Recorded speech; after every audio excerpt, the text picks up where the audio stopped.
방금 부른 찬양 가사처럼 주의 이름으로 새해에도 승리하는 우리 성산의 가족들이 될 수 있기를 주의 이름으로 축복합니다. 가슴에 손을 얹어서 합시다. 하나님께서 나를 사랑하십니다. 나도 하나님을 사랑합니다. 하나님 앞에서 나는 존귀한 자입니다. 내 옆에 있는 분도 존귀한 자입니다. 사랑합니다. 축복합니다. 2023년 송년 주일입니다. 여러분, 2023년도는 1월 1일 첫날을 주일로 시작했어요. 그리고 12월 31일을 이렇게 주일로 맞춰지게 됩니다.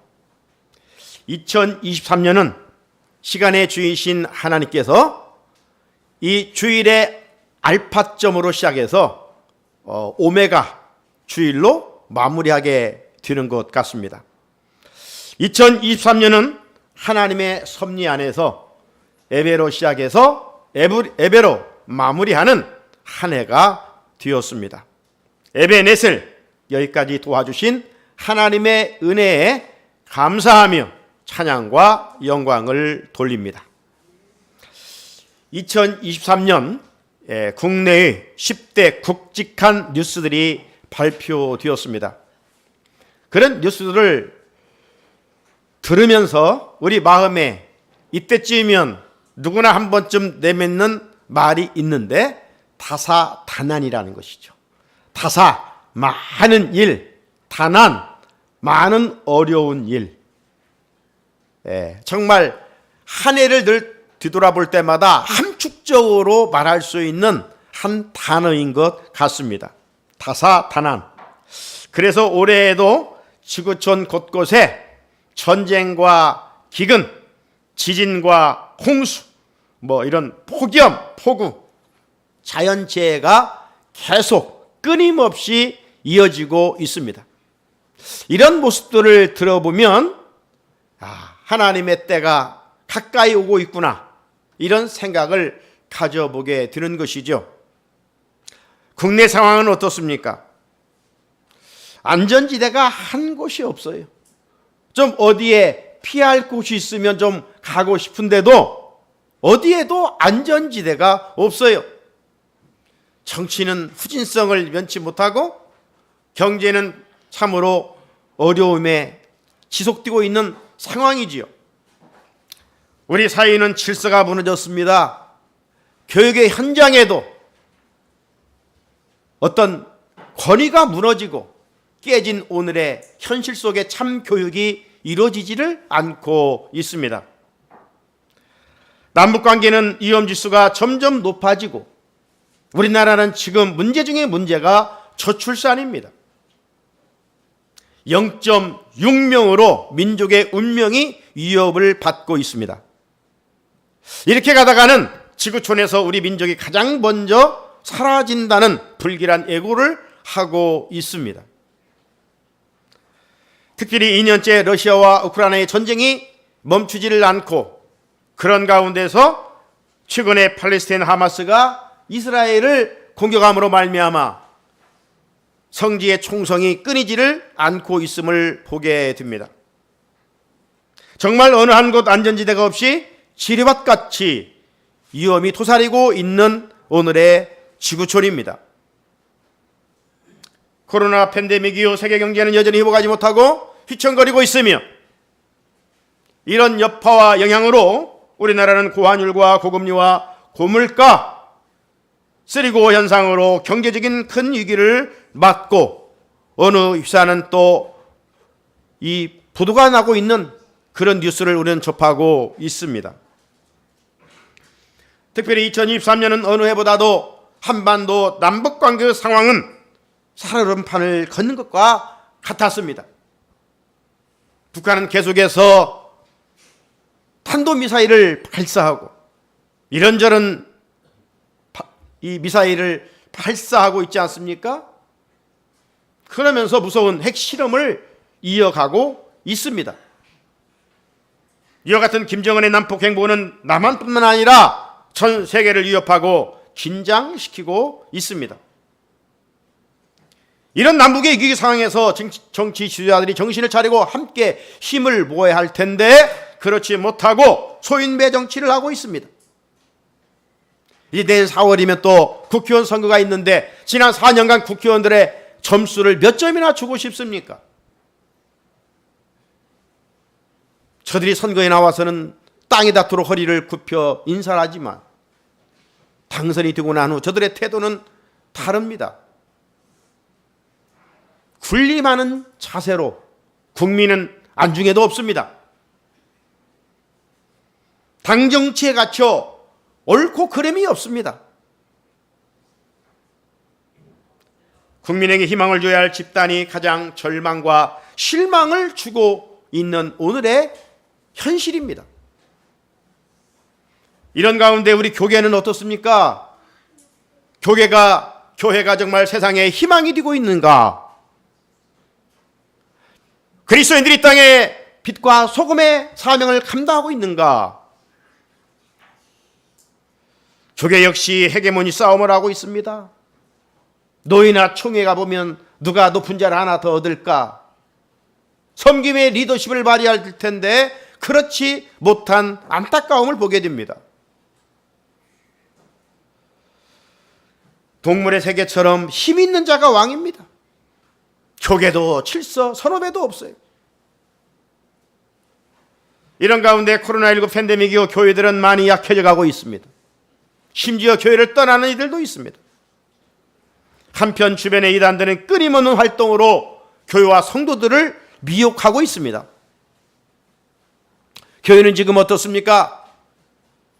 일할 일꾼들이 점점 줄어들고 있습니다. 젊은 층이 교회를 떠나고 있습니다. 반면에 이단 사이비 집단은 젊은이들이 지금 많습니다. 요즘 왕성하게 위부에서 활동하고 있는 하나님의 교회나 신천지 등은 청년들은 밖에서 열심히 활동하고 있지만 정말 내부적으로 강하게 헌신하고 있는 집단은 30, 40대 청년 젊은이들이라는 겁니다. 그런데 교회마다 허리 역할을 해야 할 30, 40대가 지금 너무 빈약한 상태에 있다는 사실이죠. 30, 40대의 헌신도가 약해져 가고 있습니다. 사랑하는 성도 여러분, 이런 안타까운 모습들이 우리가 살아가고 있는 현 주소입니다. 2024년 한 해 우리 주변은 사고도 많았습니다. 사건도 많았습니다. 이런 일들을 인하여 건강을 잃고 생명을 잃는 이들도 많았습니다. 하지만 이런 가운데 우리는 오늘 이만큼 영육간의 건강함으로 주의 성전에 올라와 마지막 주일 하나님께 예배드릴 수 있는 이 복된 자리에 세워주셨으니 어찌 하나님의 은혜가 아닌지요. 경제적으로 힘들지만 물질적으로 그래서 넉넉하지는 못할지라도 하루 세끼 감사함으로 먹고 지낼 수 있다면 이 어찌 하나님의 은혜가 아닌지요. 코로나 이후 적지 않은 이들이 영적으로 게을러지고 나태하고 도태한 상황 속에서도 주일마다 성전에 올라와 하나님께 예배드릴 수 있음이 어찌 하나님의 은혜가 아닌지요. 사도 바울의 표현대로 말하면 나의 나된 것은 하나님의 은혜로 된 것이니 2023년 송년주일 우리의 마음을 담아 하나님께 고백을 드리지 아니할 수가 없습니다. 한번 외쳐볼까요? 나의 나된 것은 하나님의 은혜로 된 것이니. 할렐루야. 자, 오늘 본문에서 사도 바울은 그러나 나의 나된 것은 하나님의 은혜로 된 것이니 이렇게 고백했는데, 그렇다면 사도 바울에게 있어서 하나님의 은혜는 무엇일까요? 오늘 우리도 방금 우리의 믿음은 하나님의 은혜라고 고백했는데, 먼저 고백했던 사도 바울의 입장에서 사도 바울이 받은 은혜 중에 은혜는 무엇이었을까요? 그것은 다른 것이 아니라 부활하신 예수 그리스도를 만난 일입니다. 본문전 사도 바울은 부활하신 예수님께서 자신을 어떤 상태에서 만나 주셨다고 고백하고 있습니까? 앞절 9절로 가보십시오. 나는 사도 중에 가장 작은 자라.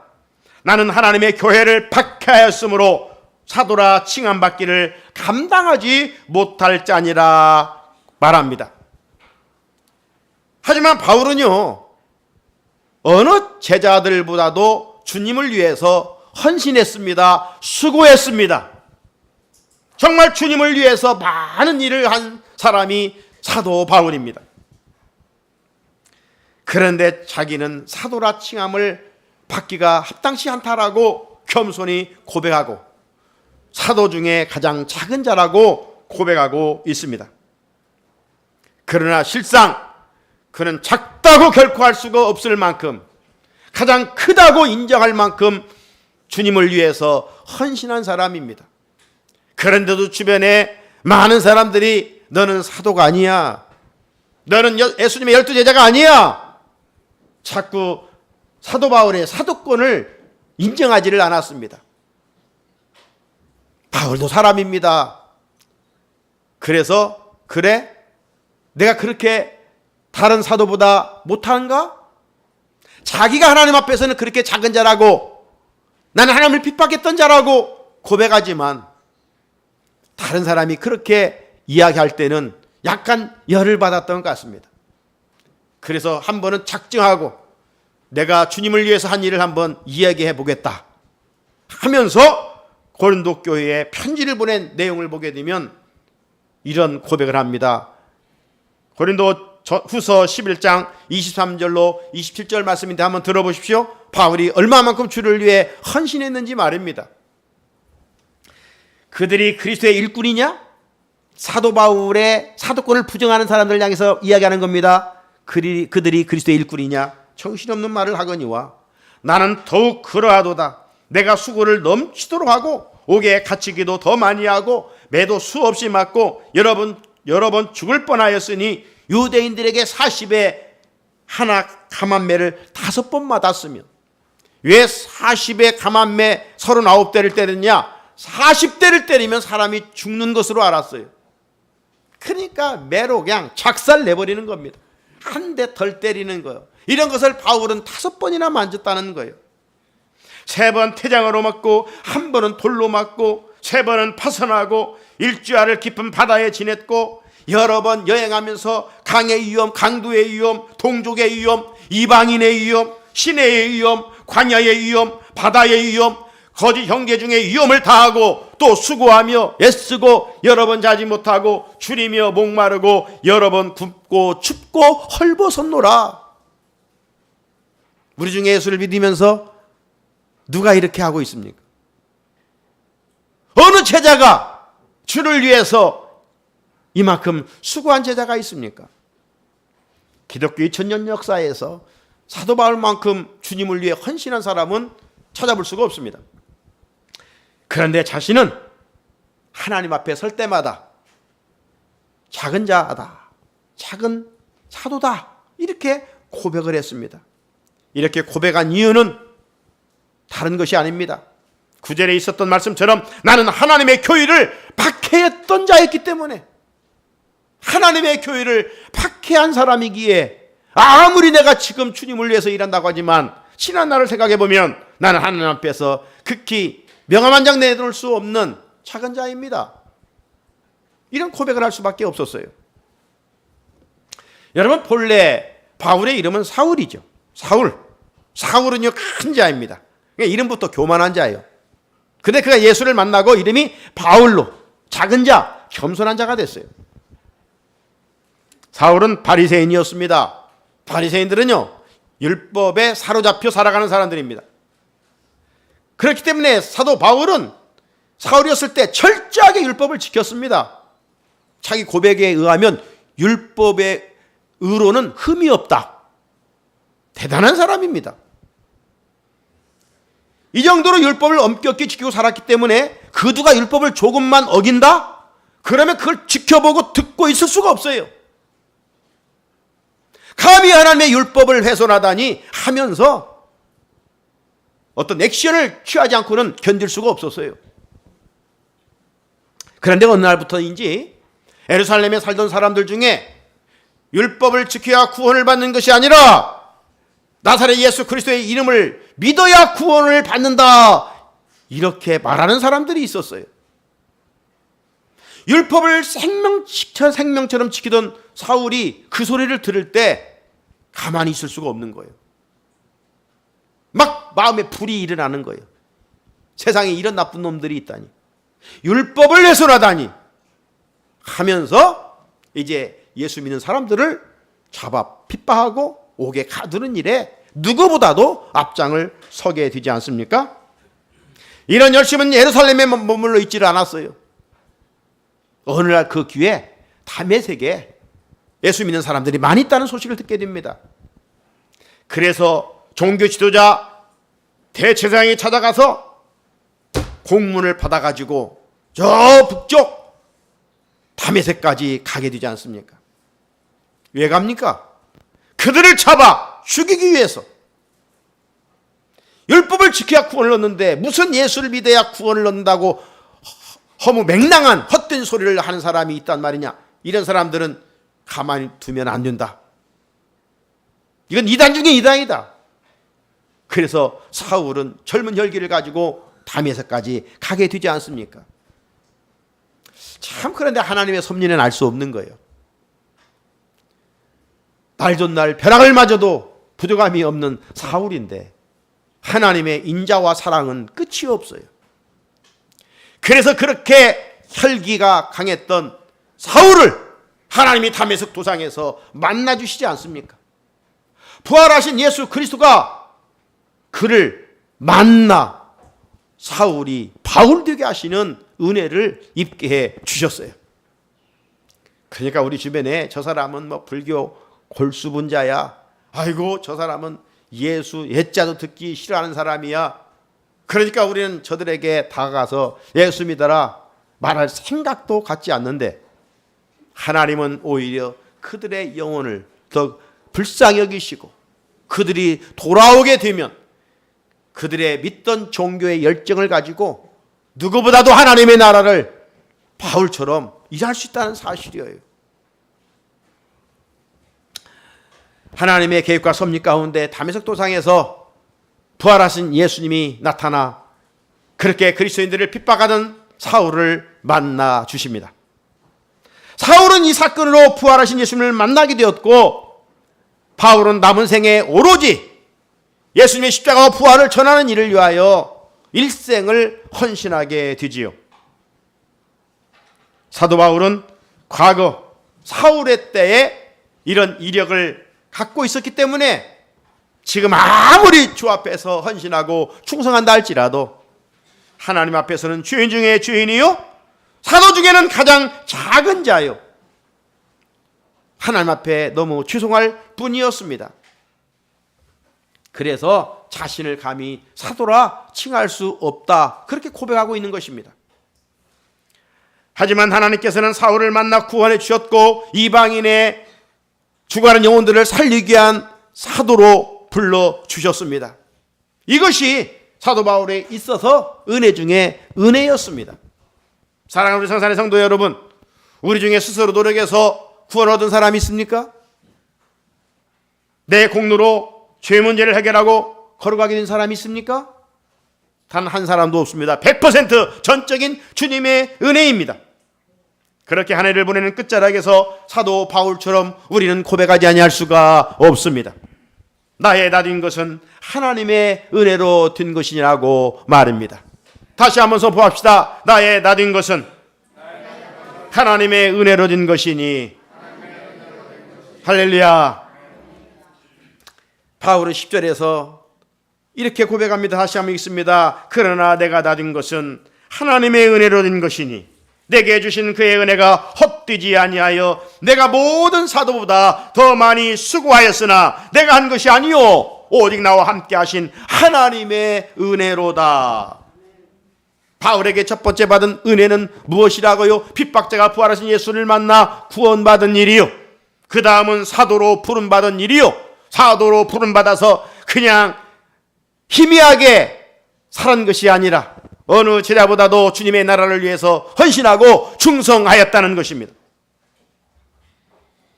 여러분, 한번 생각해 보십시오. 정말 예수님 주변에 있어서 누구보다도 앞장서 하나님의 나라를 위해서 충성해야 할 사람은 누구입니까? 제자들입니다. 제자들. 그런데 제자들은 부름을 받고도 주님의 마음에 합한 삶을 살지 않았어요. 수제자 베드로 어떻습니까? 계집종 앞에서 살기 위하여 나는 예수님 모른다. 저주하고 욕하고 예수님 모른다고 달아난 사람이 수제자 베드로입니다. 도마는 어떻습니까? 부활하신 예수를 만난 제자들이 예수님 살아나셨어 전해주는데도 나는 그거 못 믿겠어. 예수님이 생전에 부활할 것도 말씀하셨어요. 그런데도 제자들도 다 믿지를 못했고 도마는 의심 많아 더 믿지를 못했습니다. 가룟 유다는 은 30에 스승 예수님을 팔아버리고 말았습니다. 야고보, 요한 형제들은 어땠습니까? 자기들이 전하는 복음을 받아들이지 않는다고 혈기를 부려가지고 저놈들을 그냥 하늘에서 불이 내려 죽여버립시다. 이렇게 저주를 퍼붓던 사람들입니다. 그리고 예수님을 따르던 제자들은 주변에서 틈만 있으면 누가 높냐? 네가 높냐 내가 높냐? 내가 예수님 우편에 앉아야지. 무슨 소리야? 내가 아니야. 네가 아니야. 나야. 그러면서 싸움을 하던 자들입니다. 물론 유다를 제외하고는 훗날 주님을 위해 다 다른 제자들이 순교회 자리에 나갔지만 아무튼 제자들은 좀 그랬어요.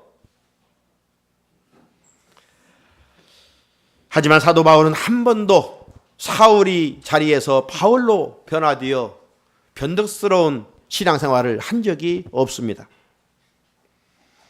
바울은 별세의 은혜를 입고 살았기 때문입니다. 바울은 주님의 십자가와 함께 죽고 바울은 주님의 부활과 함께 다시 살았기 때문입니다. 그래서 올곧게 오로지 주님을 위해서 살았습니다. 바울은 주님을 위해서 살아가면서 가는 곳마다 예수님의 십자가와 예수님의 부활을 전하였습니다. 하지만 그 자리는 말할 수 없는 환난과 핍박의 자리였습니다. 그럼에도 불구하고 그가 모진 고난을 받으면서도 딴 길로 가지 않은 이유는 왜 이었을까요? 그건 다른 것이 아니라 사울이었을 때 그리스도인들을 잡아 핍박했던 지난날 자신의 추한 모습 때문이었습니다. 그래서 바울은 빚진 자의 마음으로 주님을 위해서 헌신했으며 마지막은 순교의 제물로 하나님께 드려졌습니다. 사도도 각자 주어진 사명을 잘 감당했지만 사도 바울은 더 많이 수고했습니다. 그런데 내가 다른 사도보다 더 많이 수고했다 이렇게 교만하게 말하지 않았습니다. 내가 남보다 잘나서 그렇게 했다 그렇게 자랑도 하지 않았습니다. 이 모든 것이 오직 나와 함께 하신 하나님의 은혜로다. 나와 함께 하신 하나님의 은혜가 있었기 때문에 내가 이 모든 일을 할 수 있었습니다. 이런 고백입니다. 사랑하는 우리 성산의 성도 여러분, 금년 한 해도 주님의 교회를 섬기느라 정말 애쓰셨고 수고들 많으셨습니다. 팬데믹 이후 3년이 지난 시간까지 우리는 정말 힘들고 어렵지만 그런 가운데서도 여러분들이 시간을 들이고 물질을 들이면서 주님의 몸인 교회를 사랑하며 섬기신 일, 사람은 누가 알아주지 않을지라도 우리 주님은 기억하고 계십니다. 교회는 공동체입니다. 공동체는 어느 한 사람으로 건강하게 세워져 가는 것이 아닙니다. 우리 몸에 많은 지체들이 있습니다. 사람의 눈으로 볼 때 어떤 지체는 중요하고 어떤 지체는 별 중요하지 않다 이렇게 생각을 할 수도 있습니다. 하지만 몸은 유기체입니다. 어느 지체가 중요하지 않겠습니까? 별별 일 없다 생각하여 관심 갖지 않고 거기에 신경 쓰지 않으면 그 지체로 인해서 우리 몸은 망가지게 되어 있습니다. 그래서 몸은 유기체입니다. 연결되어 있다 이 말이에요. 모든 지체들이 자기 역할들을 잘 감당해야 건강한 몸을 세워갈 수가 있습니다. 이처럼 한 해 동안도 우리 각자의 역할과 사명은 달랐지만 서로 인내하며 잘 섬겨주셨습니다. 여러분의 교회를 향한 사랑과 헌신과 충성이 모여 이만큼 건강하고 아름다운 교회를 세워 오셨습니다. 하지만 우리의 모든 수고조차도 바울의 고백대로 나의 나딤은 주님의 은혜일 뿐입니다. 내가 했다고, 내가 남보다 더 많이 했다고 교만한 마음으로 자랑한다면 어떻게 되겠습니까? 그 생각은 교회 공동체를 허물게 될 것입니다. 우리 모두는 주님의 은혜로 사는 자들입니다. 인정한다면 한 해도 쓰임받을 수 있었음에 그저 감사할 뿐입니다. 되돌아볼 때 부족했다라고 여겨지거든 하나님께 또 허락하신 새해 주의 법린 교회를 통해서 맡겨진 직분에 헌신하며 충성하며 주님을 더 사랑하면 됩니다. 한 해의 결산도 우리에게 필요하지만 우리는 주님 앞에 서는 날 종말론적으로 결산을 해야 합니다.